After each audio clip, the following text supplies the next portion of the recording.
Esta noticia es presentada por Oral Live. Durante la jornada de ayer, el concejal departamental Canuto Insfrán ha sido declarado culpable de difamar y calumniar, en este caso, al gobernador del departamento de Itapúa, Javier Pereira, mediante un juicio. Estos hechos se comprobaron y la condena fue de 2 años de prisión sin ejecución de pena y una composición económica de 80 millones de guaraníes. Vamos a hablar con el abogado Isidro Salinas, que nos va a comentar sobre los hechos que se demostraron y bueno, finalmente la condena que han logrado en representación del gobernador, en este caso de Itapúa. ¿Qué tal? ¿Cómo le va? Muy buenos días, ¿cómo están? Efectivamente, y bueno, para arrancar, ¿verdad?, esta nota quisiera traer en primer lugar a colación que para mí llamativamente, ¿verdad?, es primera vez que he presenciado una defensa contradictoria el día de ayer, ¿verdad? No sé si fue inteligencia de la defensa o en su caso, digamos que le traicionó los nervios al ya no hoy acusado, condenado Canuto Insfrán, en razón de que ellos en la apertura del juicio habían manifestado acerca de ilegalidades, acerca también de la garantía constitucional de la libertad de expresión, es decir, que ellos estaban, en este caso, garantizados por la Constitución Nacional para expresarse libremente. Sin embargo, durante el juicio volvió a pedir declarar la defensa y llamativamente para nosotros, ¿verdad?, vuelvo a recibir, es una perlita realmente, porque primera vez que me pasa en todos los años de experiencia que tengo. El acusado refiere que esa no es mi voz, dijo. Negó que haya sido su voz. Sin embargo, tanto los alegatos iniciales como los alegatos finales, otra vez después de su abogado, hacían alusión de que él manifestó eso bajo el rango constitucional de la libertad de expresión. Es importante también aclarar esto, ¿verdad?, que si bien existe una garantía constitucional de la libertad de pensamiento y la libertad de expresión, no es menos cierto que también existen otras garantías, en este caso como de protección al honor, a la reputación de las personas. Todas las personas, cuales fueran inclusive las funciones que nosotros podamos estar ejerciendo, tenemos el derecho en este caso, a proteger nuestro honor, a accionar en caso de que se vea lesionado ese honor. Y en ese sentido, el señor Javier Pereira, ¿verdad?, hizo una acusación en contra del acusado. En este juicio también el condenado había declarado y manifestó que esta querella era todo montado, porque él está denunciando constantemente las irregularidades supuestamente cometidas por el gobernador dentro de sus funciones. Y entonces es importante acá también, para echar por tierra esas manifestaciones del condenado, que a los 4 vientos está gritando hoy, y ayer lo hizo también en el juicio, en el sentido de que cuando se promovió la presente querella criminal, se presentó el hecho en sí. ¿Cuándo ocurrió? Ocurrió el 14 de octubre del año 2021. Esta fecha es muy importante porque es de público conocimiento y, como ustedes sabrán, cuando asumió el señor Francisco Javier Pereira como gobernador, el pasado 15 de agosto, ¿verdad?, del año 2023. Es decir, que esta acusación ya viene hace 2 años atrás. Entonces es mentira que esta querella es una persecución, porque supuestamente el condenado está denunciando irregularidades dentro de las funciones como gobernador. Entonces, eso para arrancar. Y bueno, efectivamente, el día de ayer nosotros demostramos lo que habíamos acusado. El señor Canuto Choco Insfrán es autor de los hechos punibles de calumnia y difamación, y en ese sentido se ha aplicado la pena máxima prevista para estos hechos punibles. Quisiera destacar que, si bien para nosotros esta es una sentencia ejemplificadora, realmente ejemplificadora, así lo califico yo, nosotros habíamos pedido que esa condena de 2 años sea de cumplimiento efectivo, cosa que el tribunal consideró en este sentido que no sea de cumplimiento efectivo, y que se suspenda esa ejecución y que se le dé una oportunidad otra vez al señor Canuto Insfrán. Nosotros vamos por más que, como digo, es una sentencia ejemplificadora para nosotros, que vamos a evaluar posteriormente también a ver si apelamos esa parte de la decisión del juzgado, porque nosotros consideramos que efectivamente tiene que ser cumplimiento efectivo. ¿Por qué?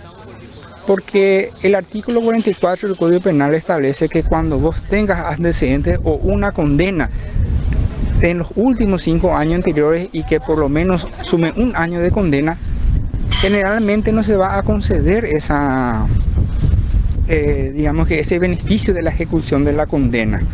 Entonces, vayémonos un poquito atrás, y también pudo constatar en forma fehaciente el tribunal que hace 4 años atrás quedó firme una sentencia en donde el señor Canuto ya había sido condenado por estos hechos punibles también de la misma naturaleza, es decir, delitos contra el honor, que era injuria y difamación, ¿verdad?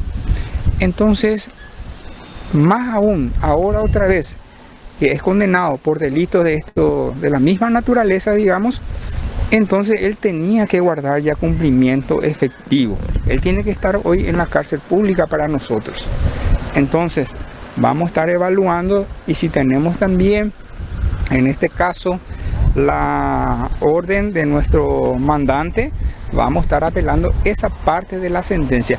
No voy a referirme otra vez acerca de las afirmaciones y divulgaciones que hizo el señor Canuto Infran en contra de nuestro cliente, ¿verdad? Porque sería como volver a revictimizarlo. Pero vuelvo a insistir en esto. Nosotros no podemos estar atribuyendo hechos capaces de lesionar el honor de una persona simplemente agarrando una garantía constitucional de libre pensamiento, de libertad de expresión. Cierto, nosotros podemos expresarnos libremente, pero tiene un límite. Tenemos que tener en cuenta que deben ser críticas y que deben ser opiniones, en este caso, no acusaciones acerca de ningún tipo de gestión de una persona pública, porque las personas públicas también tienen honores. Entonces, lo que la ley dice es que podemos realizar una crítica razonable y no debemos pasar de ese ámbito, que en este caso se atribuye, como ustedes ya sabrán, esas afirmaciones de alto voltaje, como lo califico yo, que no tienen nada que ver con la administración siquiera en ese entonces, cuando era intendente del municipio de Camburetá. De ninguna manera eso entra dentro de una crítica, ni mucho menos se refirió acerca de la gestión municipal, sino que directamente se ha atribuido comisiones de hechos punibles, inclusive vinculados a crímenes. Entonces, de ninguna naturaleza esa garantía se puede utilizar para vulnerar otra garantía, que es como la de, en este caso, la protección del honor.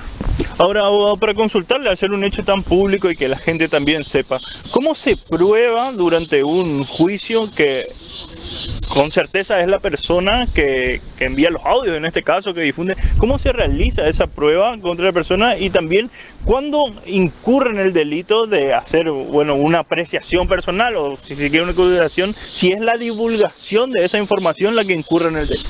Muy bien, en este caso existen innumerables pruebas documentales, inclusive también testificales, ¿verdad? Bueno, ¿cómo opera? El delito de calumnia, que fue uno de los delitos probados, y también el de difamación, aquí prevé 2 modalidades para que se perfeccione ese hecho punible. En primer lugar, el que afirmara o divulgara. Esas son las 2 modalidades, ¿verdad? Un hecho capaz de lesionar, en este caso, el honor de otra persona. Muy bien. El señor Canuto Infran, ¿qué fue lo que hizo?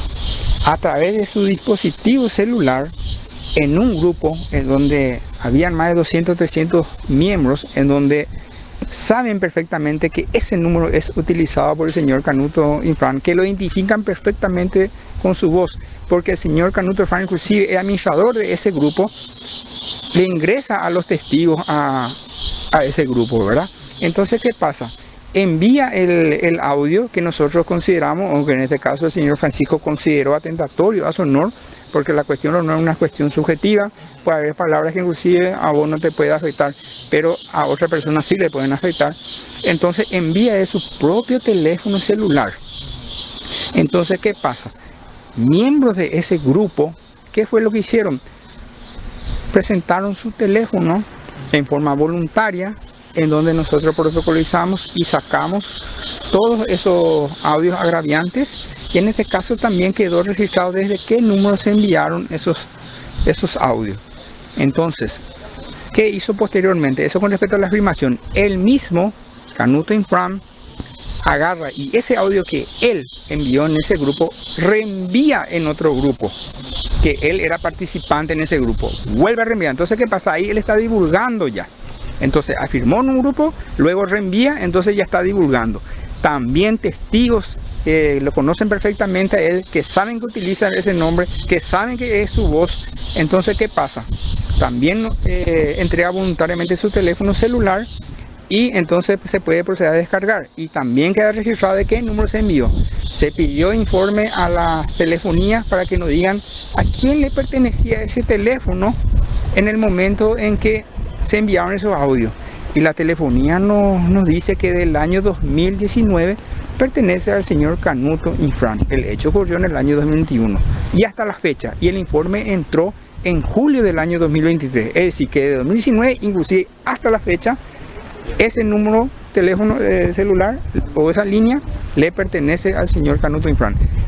Pero supongamos que digamos que esa prueba documental no hubiésemos tenido acceso, que sí lo tuvimos acceso, vinieron los propios testigos a acreditar que efectivamente qué fue lo que escucharon, quién fue lo que envió, desde qué número se envió, y si ese teléfono generalmente era utilizado habitualmente por el señor Canuto Infran.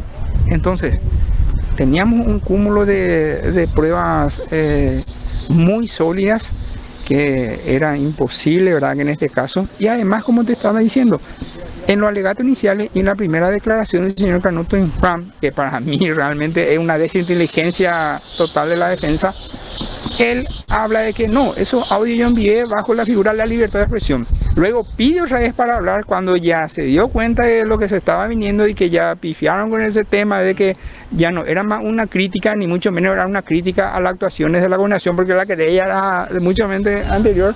Entonces, ¿qué es lo que hace el señor Canuto Infran? Ese audio no es mi voz. O sea, entonces ahí ya choca otra vez, hay una contradicción, y después le toca al abogado, a sus abogados, realizar los alegatos finales. ¿Y qué hacen? Otra vez traen y leen jurisprudencia de la Corte Interamericana, de no sé qué cosa, que es la libertad de expresión. Pero yo te voy a decir una cosa, Lucas. Si yo me refiero por el presidente de la Corte Interamericana, como se refirió el señor Canuto Infran, te puedo asegurar que el presidente de la Corte Interamericana mañana va a estar metiendo una querella en contra de mi persona. De ninguna manera se puede considerar eso una libertad de expresión. Yo no puedo decir por Lucas nada que le afecte a su honor. Muchísimas gracias. No hay por qué. Las palabras del abogado Isidro Salinas, que bien hizo un repaso por todo lo que fue este hecho desde el inicio, la causa, el juicio y finalmente la condena.